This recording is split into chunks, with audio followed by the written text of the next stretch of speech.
Once again, good morning, and you're welcome to another day of our training. So today we're doing video editing, and we're looking at the basic tools of video editing. If you're wondering, this is one of the things that you can easily make money from. Okay, video editing. I know most of us aren't even videographers. We don't take the videos, but then there are people who are too busy to have their videos edited, so they will hire someone to do that for them. So it's an easy pick. Okay, it's a basic skill that you can grab within a couple of days. You're familiar with most of the tools, and then there are online resources to guide you, to help you widely. You cannot fail. Okay, you cannot at any one point fail to get a solution to any of the tools that you'd like to use with video editing. So it is a go aspect, I should say. It's something you can easily earn from, add to your portfolio. So we're looking at tools like Premiere Pro and CapCut for creating professional videos. So we're looking at streamlining video creation, editing, impactful content. This also applies to people who just intend to create content. Edit professional videos, make your content look good. This also applies to you if you don't intend to maybe have it on your portfolio as a video editor. You can as well just have a skill for your own content. So if you look at the overview of this, it is introduction to Adobe Premiere Pro. We're going to look at the basics of Premiere Pro and also the basics of CapCut. It's powerful tools for video editing that cater professional and beginner needs. Now, I know sometimes we get shaken when we hear words professional and beginner and all that, but the cut line between the professional and the beginner, first of all, are the tools. For any digital services that you provide, the clear cut between professional and beginner, first of all, are the tools. Second of all is creativity. Okay, you could be doing this for the past 5 years. As long as you're not creative, you're a beginner. Someone could be doing this for 2 weeks. As long as their work looks really neat and good, they're professional. Okay, so don't be shaken by the whole professional and beginner thing. It's you who really decides to either become professional or you stay a beginner, and that is defined by two aspects. First of all, the tools you use, and then second is your creativity. So do we have any video editors on today's session? If you video editor professionally, okay, I'm guessing most of us are starting from scratch, so that's okay. So let's first look at the tools that we're going to use, and the tools that personally use are Adobe Premiere Pro and CapCut. So there is CapCut for the mobile phone, which is very easy to use. It's it's more video. It's more video editor on the phones. A lot of us use it much more often. But CapCut for desktop is quite different, and it is rich. It's not as limited as the one for mobile. So CapCut for desktop is a professional grade tool for video editing. So what is Adobe Premiere Pro? Adobe Premiere Pro is a professional video editing software. It's used to create movies, commercials, and other video content. It is advanced. It has an advanced timeline editing, color grading, audio mixing, and support for various formats. CapCut is user-friendly, both mobile and desktop video editing app, and it is popular for social media content creation. Well, CapCut is mostly used for creating reels, for Instagram, and short videos for TikTok and other social media platforms. So, well, recently CapCut has been introduced, but mainly for social media content creation. Adobe Premiere Pro is a professional, it's a really professional video editing tool. Okay, so they use it even for movies and commercials, and all that kind of video editing. So when you look at the benefits for both, the benefits of Premiere Pro, first of all, it's a professional grade tool. So it is an industry standard tool. There are very many video editors. Okay, very many video editing tools, but at the top of the food chain is Premiere Pro. For everyone to call themselves a professional, they will use other tools for fixing a couple of issues, trying a couple of effects, adding this and that. But their main tool is Premiere Pro. So it offers industry standard tools for high quality video production, multicam editing. You can edit videos shot from multiple cameras seamlessly. Uh, it integrates with other Adobe Creative Clouds like After Effects. After Effects is used for adding effects to your videos. So in case you need to add a couple of effects, VFX and all that stuff, you use Adobe After Effects. And then Photoshop, we all know what Photoshop does.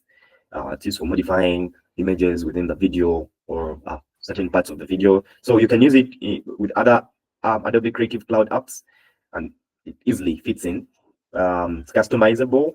It has an easy to use workspace. Then the benefits of CapCut: it is very easy to use. It has templates, pre-made templates and effects that are easy, transitions and all that, and other features that have already been applied. You don't need a lot of plugins to use After Effects. And then it is mobile accessible, unlike Premiere Pro, which you need a computer that is fast enough to actually run Premiere Pro. It should be well, I'll share the minimum requirements for Premiere Pro. I've been Premiere Pro because a lot of us will be having issues installing or using Premiere Pro on our computers. It's just the requirements. Your computer has to have minimum requirements to run Premiere Pro, and almost any computer can run CapCut. So it's easily accessible both on the mobile device and on the PC, on tablet. Then social media optimization, export settings tailored to platforms like Instagram and TikTok. For example, if you're making a video specifically for Instagram, then you just export it as an Instagram video and it will fit right in. You will not have to crop it on Instagram. Some parts of the video will not be missing on Instagram. You'll not have to go through the college thing to crop it and fit in. It's exported specifically to fit Instagram, so it will perfectly fit in. If it is TikTok, same thing. So it has that social media optimization.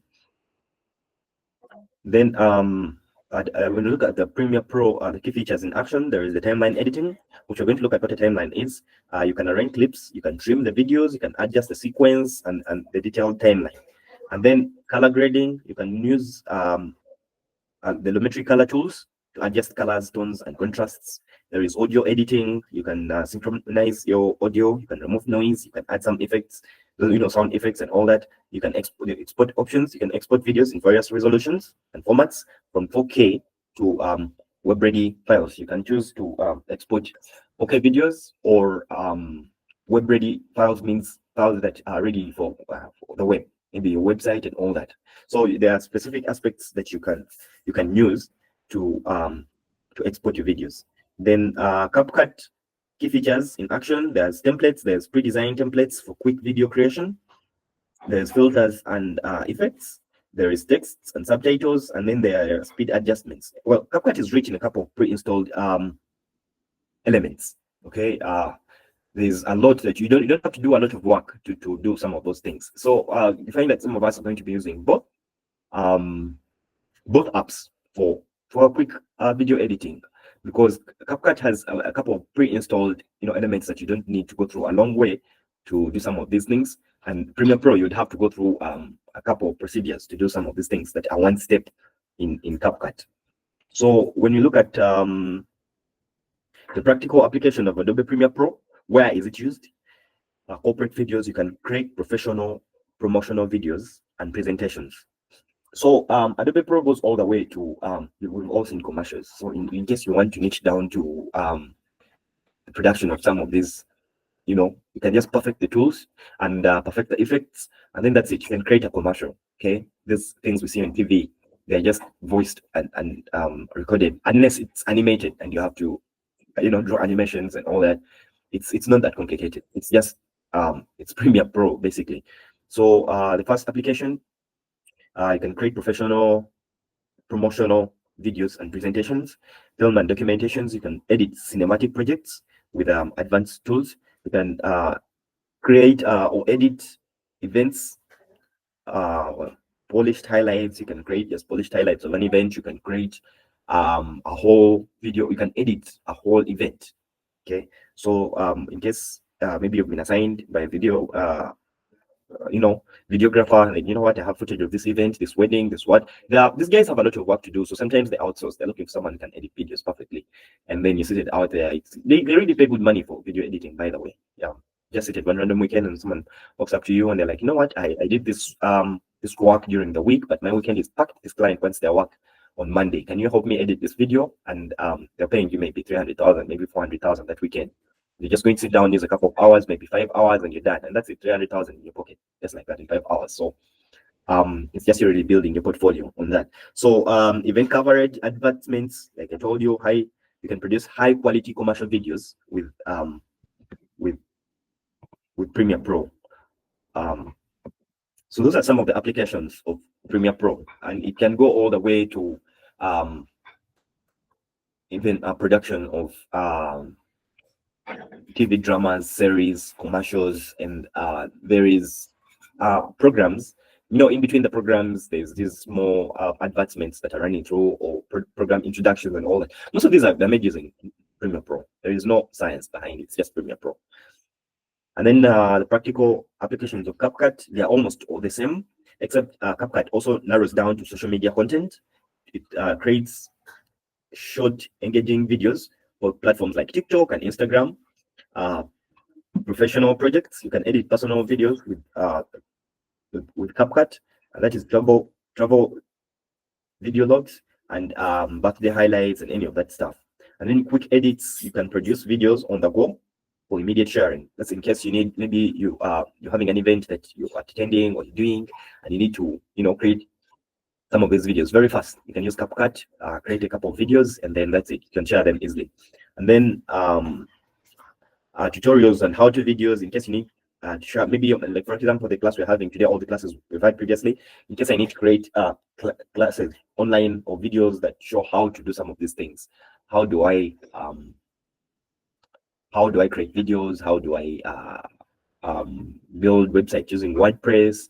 How-to videos, basically. Even if it's how to maybe clean this, how to set up any kind of videos that you need to create, that not really complicated, or they don't need that much of the professional touch. You can use CapCut to create that kind of videos.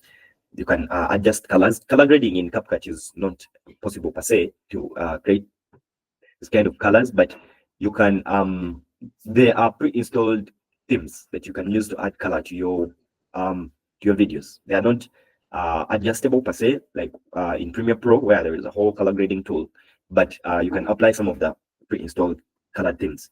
Then some of the best practices for video editing, you can plan before you start editing. You can have a clear storyboard or script.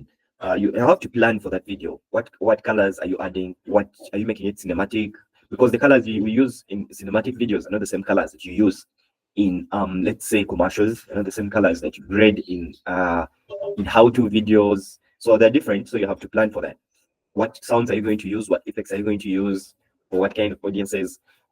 There's some transitions or effects that are going to cause issues. For example, there are people who are epileptic are sensitive to flashing colors and flashing transitions and that kind of stuff. So if it is, for example, an advertisement, if it's going to be seen by let's say people on TV or a wide audience, you should avoid transitions that are flashing and switch very fast with a lot of colors and that kind of stuff, because they're going to cause issues. Okay, so you have to plan for the video. What kind of video is it? So you have to plan before editing. Then you have you must be consistent in style. You don't want to use this kind of funny transitions and mix them up. I told you the clear cut between professional and beginner is not the time they've been doing this. Okay, you're going to find someone who's been editing for 5 years and they're still a beginner. They've been a beginner for 5 years. And you just getting started, but in 2 weeks your work is professional. Why? Because one, the tools you use, and two, is the creativity that you put in. So a consistency in your videos. Maintain a consistent visual and audio style throughout the video. You don't put so much high sound and then randomly all of a sudden you're putting low sound in the video. It is so beginner. Okay, you'll just be a beginner for a very long time. Then you have to optimize for the platform that you're sharing. Is it whether it's social media or any intended audience, you have to optimize for them. Adjust video resolution, aspect ratio, the length for the intended platform. And then you have to review and refine. Watch the video multiple times and refine it for perfection. Sometimes you actually have to share with a friend who is better than you at video editing, or you can actually just share with anyone and ask them for how does it look? Is there any mistake? How do they see it? So you have to share and get feedback before you you submit whether to a client or you even post online. You just kind of review it. Then challenges and solutions. What are some of the challenges while using these tools? First one is the learning curve. So if you just sit back and you have the tools, but you're waiting for the work and then you just get started, you'll not learn. Most of these things that we are into, that graphics design, video editing, most of this is practice. So the learning curve is one of the challenges. The solution is use tutorials and practice regularly to become proficient with the tools. You have to practice. If you sit back, you cannot be good at it. Okay. Hardware limitations, optimize software settings or upgrade hardware for smoother performance. The other biggest challenge with this is the kind of hardware that you're using. It comes down to, for example, the computer that you're using. If you're using Premiere Pro, then you're going to have to use specific. There are minimum requirements for Premiere Pro. Okay. So, for example, Premiere Pro, the minimum requirements, you need an Intel 6th generation or newer computer processor. Okay. If you're using Intel, if you're using Ryzen, you need 1000 series and newer for this CPU. The operating system, you need at least Windows 10 64-bit version 20 H2 or later. For the memory, you need at least 8 GB of RAM. At least 8 GB of RAM. And advise, if you want Premiere Pro to run faster in your computer, you need at least 16 GB of RAM. For the CPU, you need, the GPU, the graphics processor, you need at least 2 GB of GPU memory. And the storage, you need at least 8 GB on the available hard disk, preferably SSD, because HDD is a little bit slower. And then you need the display to be at least 1920 by 1080. That's at least an HD screen. So your laptop or computer or whatever output device that you're using should be at least an HD screen. So these are some of, for macOS, there is a minimum requirement. The operating system should be at least macOS, Monterey, or later. If it is not macOS, then it should be at least an Intel 6th generation on your CPU. The amount of RAM deeply depends on the complexity of your project. Okay, so Premiere Pro can use up a lot of memory, and it is important to have enough and available storage. So that is another limitation. Hardware, you need to optimize software settings or upgrade hardware for the smoother performance. Otherwise, you're going to have to just add an effect and wait a long time, then it will be running. And that's not an efficient way to run Premiere Pro. You need a gadget or computer that would be handling some of this very easily. And then time management, use templates and shortcuts to save time during editing. These are things that you learn during practice. Okay, you just edit. The more you edit, the more you discover the shortcuts. The more you use them, the more they are easily identifiable while editing, and that saves you a lot of time. Every time you're clicking to cut, every time you're clicking to paste, every time you're clicking, and yet you could just use shortcuts. So it saves you a lot of time to do that. So in conclusion, there is export errors. You have to double check the export settings to ensure compatibility with platforms. So this applies to both CapCut and Premiere Pro. Sometimes Premiere Pro you haven't set good resolution while exporting, so it will give you an error. Or you there are settings. So you will look through the export settings, make sure everything is okay before you export. For CapCut, what platform are you exporting for? It has to be specific, so you might get errors in that. So the summary, both Adobe Premiere Pro and CapCut offer unique features for different levels of video editing needs. Like I told you, some of us even use both for collaboration, both CapCut and Premiere Pro. So you find yourself that CapCut has a couple of aspects or elements that are going to save your time. Okay, so and Premiere Pro is a professional. They are both good depending on how good you are at them. So the encouragement is to explore, try both tools to find one that best suits the project requirements. So basically, this is it about these two tools. We're going to briefly look at them. So first, we're going to look at Premiere Pro. So I'm going to share my entire screen. So if I could share, let me just share Premiere Pro. So there's where you start is where there is a new project or new file. You can say editing effects and export. Welcome to Premiere Pro. Open a project already you're working on, or open a new project. In this case, we're going to open a new project. Then it says there is no project. And first of all, you have to choose the project name and its location. Like you can see, there is project name here and there is project location. I hope we can all see that. Yeah. So there is project name. So I will just name this tutorial since project name and the project location says users, but I will just leave it at the default, but you can choose where you want that. You can choose a location where you want. You can save it on the desktop. If you don't, then there is Adobe down somewhere, and you can look at your project in Adobe. In case you want to create a new folder on your desktop, there is you can create a folder and just save it there. So I'll maybe put mine on the desktop. You can select wherever you want to save yours, and then in case you have already existing project, you can copy the media, and then you can see where it says create sequence. So this sometimes looks different, okay, because there's what we call the work environments look different, the timelines look different, and the sequence might be a bit different depending on what year, because every year they update these apps. And the most recent, this is 2023, but 2024 has AI actually. You can add command prompts, and some of these things are done using AI. So it depends on all that. So it says select media to create a new project, or you can just create and then import your media later. Then it shows here sample media, which media are you using. Let me open desktop and try to just choose a random video. But you can the files, you already have folders that contain some of these files. Then click create. Then when you click create, it opens here. It opens these panels that you're seeing. Okay, so here on the left, you can see completely new. Start here, take your first video further. All these the basics, create promotional videos. So these are just videos that are going to guide you through some of these things. Create videos to share, stabilize your videos in case you're editing, customize, motion, all that. So like you saw, the name that I gave to my project is tutorial. So you can see there is edit, there is export, there is import. Okay, so when you click import is where you choose whatever you're using, from music to pictures to videos, whatever you're using to create your project, all the videos and all the aspects of your video. So and then there is this two screens that you see. The first one is the sequence, which is the program. The second one is the source.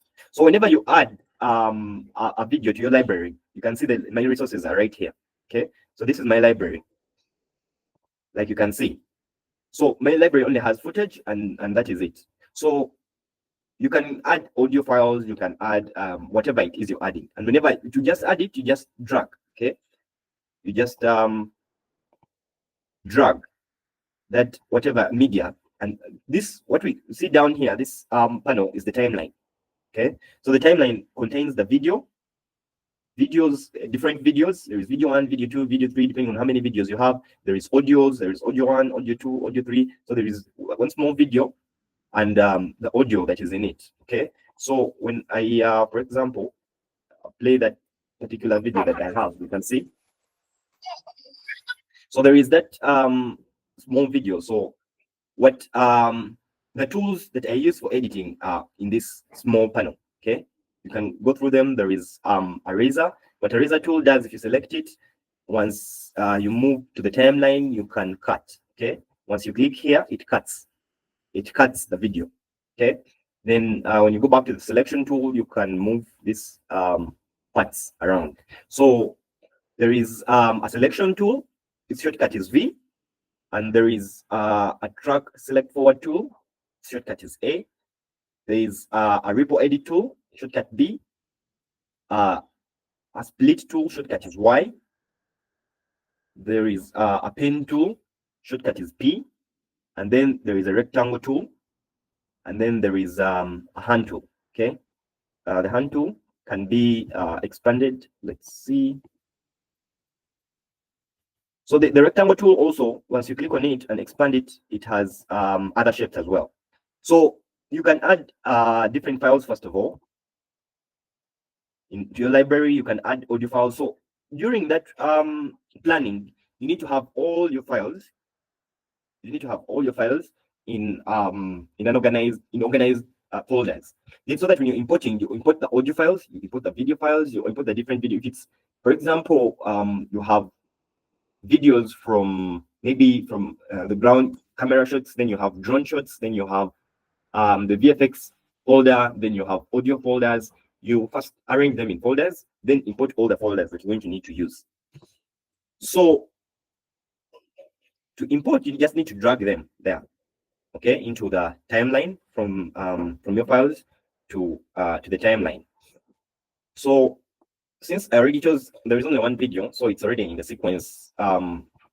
So once you click there, you can see you can close the panel, you can undock the panel. This is the sequence panel. You can close all of them, and then you can create a new sequence as well. So I don't know how to go through this because I don't have videos that, anyway, I do not have pre-shot videos that I can put together to create, you know, one college video. But then you have to just go through. There's very few, it's not even as complicated as Illustrator. That there's a lot of tools to use. There's basically about 7 tools that you have to use, and then there are some. If you click on that top right here, there's what we call workspaces. So workspaces are this, what we're looking at. Okay, it's where we're working. So they, like I told you, it might look different because there are different workspaces. There's libraries, there is all panels. For example, we're looking at all panels. There's learning, there is assembly, there is editing. If I click editing, you check the workspace changes. Okay, it is purely it's just my libraries here, and then there is the timeline, and then there is the sequence and the source. So this is where I choose my workspaces. The colors, if I go to color grading, then that's it. You can see the colors. This is where I do the color grading. All that, the cards, color wheels. If I click the workspace again, I can choose effects. So if I click effects, this is where I add, you can see there are already a couple of pre-installed effects. There is audio effects. Okay, there is video effects. You know, there's all these effects for the videos, and then there is transitions as well. There's video transitions. You can see there is a couple. There's dissolve transitions, and under dissolve there is all these different transitions. Immerse. So those are transitions. These are effects. There's captions and graphics.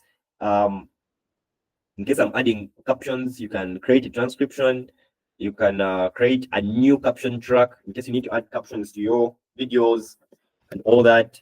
There's already some of these pre-installed. You can see some of these captions. You can add any of these. You can choose from them. You can actually import. Maybe you already have a specific kind of caption that you want to use. You can import them. And so this is what we call the workspace. And the workspace keeps changing. You can review. This is the workspace for reviewing. Before you finish your project, you can review it here. Don't worry, here easily share media and all that. That is, you need to sign in to share that. And then production. There's a lot of several workspaces that you can use for different procedures, from audio to from learning to assembly to, you know. So this is where you choose the workspace, and here is a quick export. In case you need to export your video after you have edited it, you need to export it quickly. This is a quick export feature. And then in case you need to look at the detailed export settings, there's only 3 parts of this. Okay, import, edit, export. So the sequence, the file name was that, the sequence was 1, and then the location of it is there. The preset, you can look at the different presets. What kind of video is a 4K video? Is it HD? Is it 720?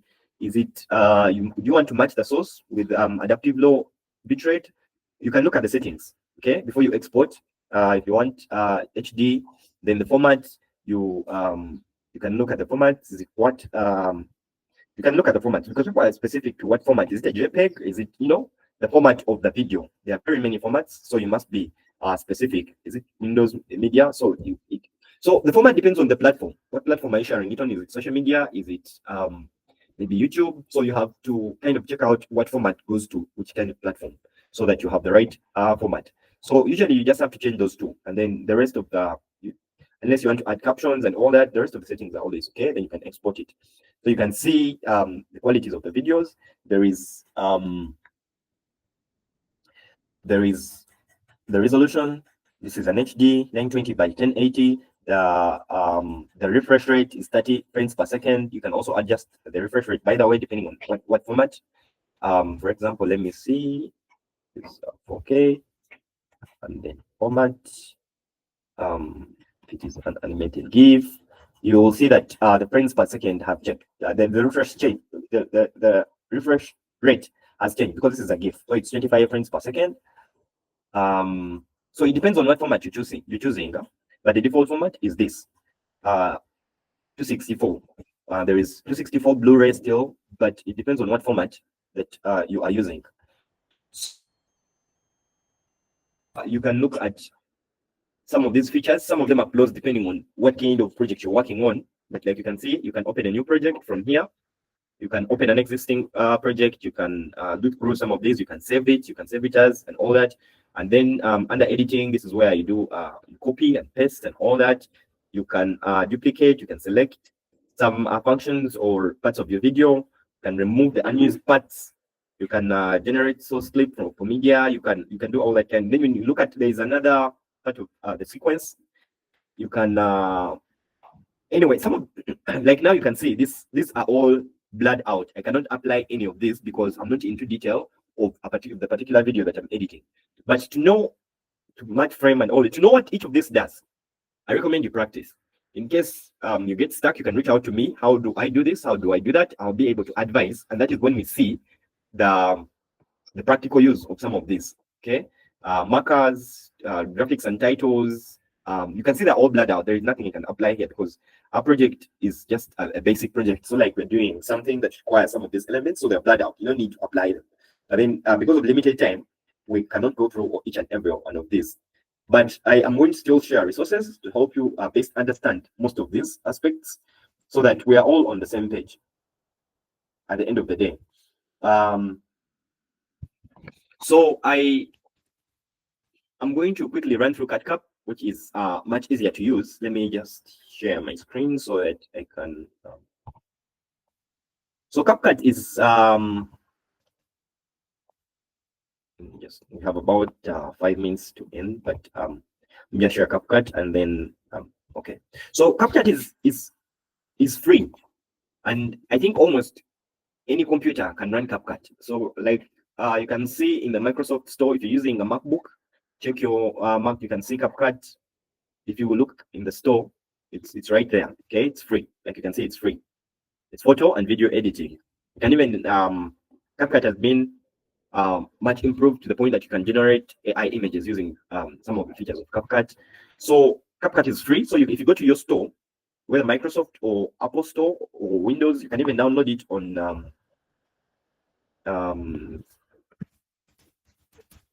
the web. I don't know why the website is in French, but you can see if you Google CapCut, you will find it there. In case you don't have a store, then you click translate. Okay.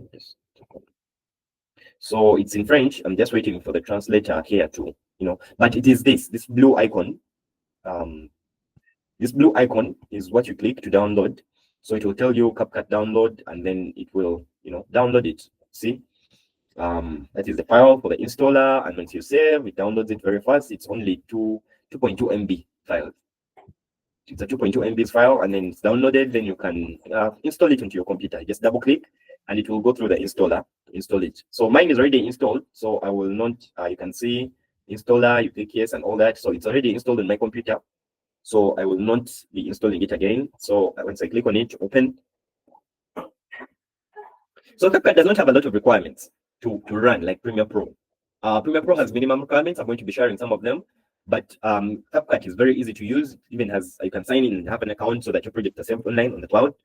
And though CapCut has the limitation in CapCut is that it has some features that will prompt you to pay a premium to use them. So transitions, audios, what will prompt you to pay a premium, which is, I don't know how much. I've never used the premium of CapCut. I've never had reason to, but it does. So if you have projects, they will appear here. You can see there is an AI image generator and all that, but this is where you create your project. Right there, create project. There is a plus. So click on it. It is going to open up. Just give it a minute, and that's it. You can see there's also these two windows. You can import here, and then this is where you're going to review the imports, and then this is where the details are. You can see the frame rate is 30 frames per second. You can modify all this from the part, that is the location, and the aspect ratio. The aspect ratio, for example, if you're sharing for Instagram, the aspect ratio is different. If you're sharing for TikTok, it's a different aspect ratio. You have to make sure that your video fits in the required target.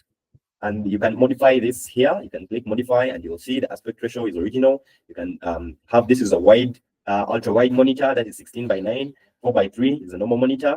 This is a much more wider monitor, 2:1 wide. You can see this is 9:6 mobile device. 5.8 inch is also mobile device, portrait or landscape, whatever it is. Then the resolution, is it adapted or is it custom? Do you want to choose your own resolution or is it adapted? So you can choose what resolution it is. This one is 1920 by 1080. This is HD. You can make it 4K, and then you can choose the refresh rate. You can see you can make it more up to, this is up to 60 frames per second, or 24 frames per second. Most of our screens have low refresh rate, so you don't want to put a high refresh rate and then someone is viewing a video on a screen that has a low refresh rate. Your video will be staggering. So the standard refresh rate we always use is 30. Sorry. Standard is usually 30 frames per second because most screens can handle that from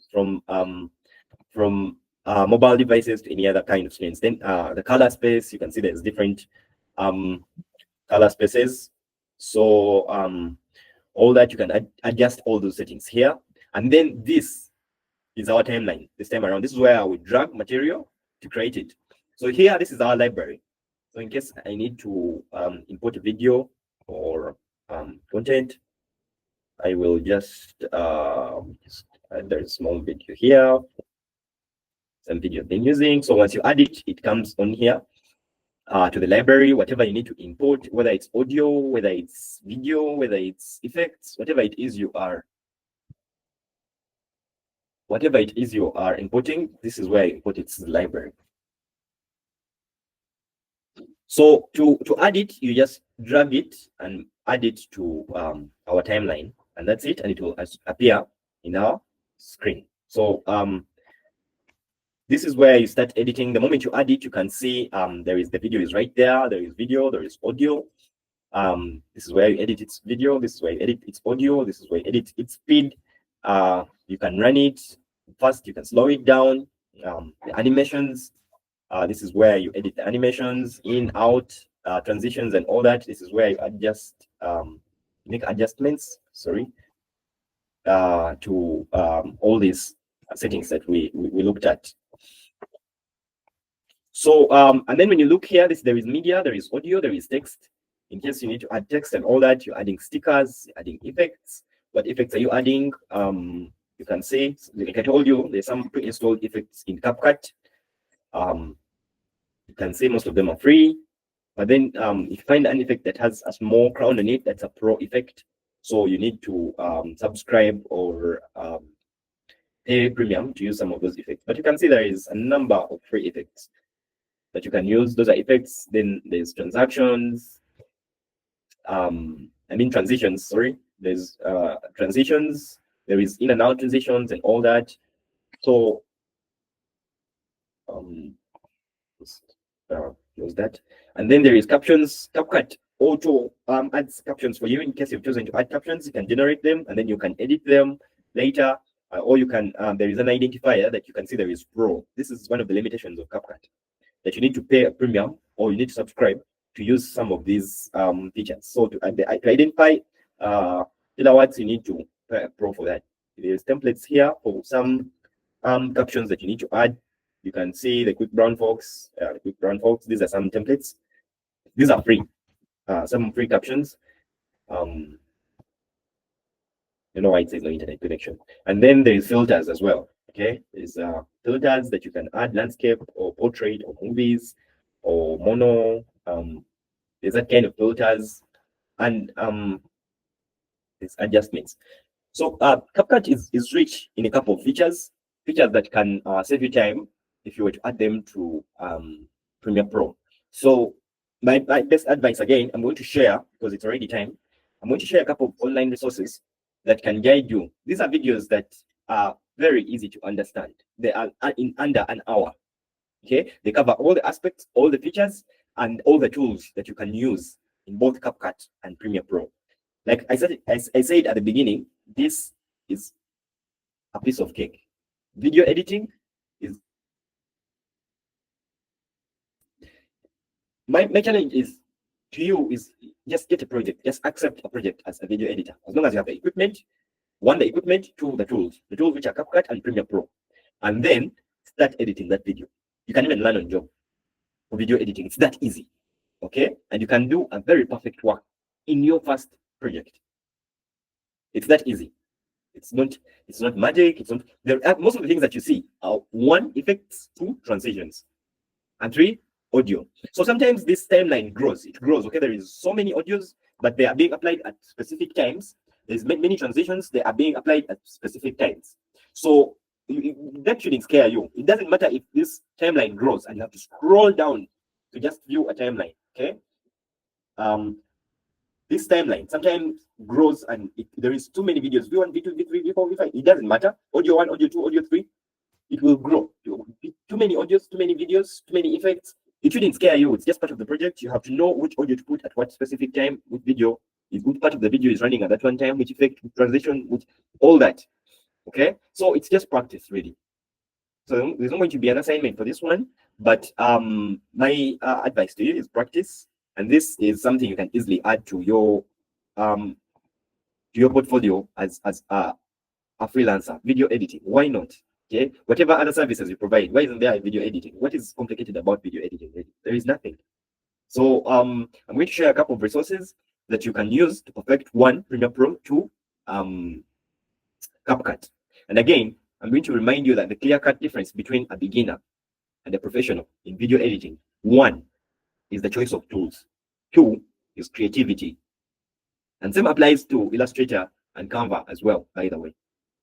1 is the choice of tools, 2 is creativity. It doesn't matter if someone has been doing it 5 years. They have been doing it 5 years, but when you look at their work, it's a beginner's work. So they're still a beginner. They've simply just been, they've delayed their learning. So they've been a beginner for 5 years. You could be doing it for 2 weeks or a month and you'll be a professional. Okay. So it really comes down to you, and you can learn. There is a lot of AI tools that you can use to make your work easy in video editing. So in case there is any questions about today's class, today has been video editing. And I continue to remind you that this is a piece of cake. This is something that everyone should have on their portfolio as a freelancer.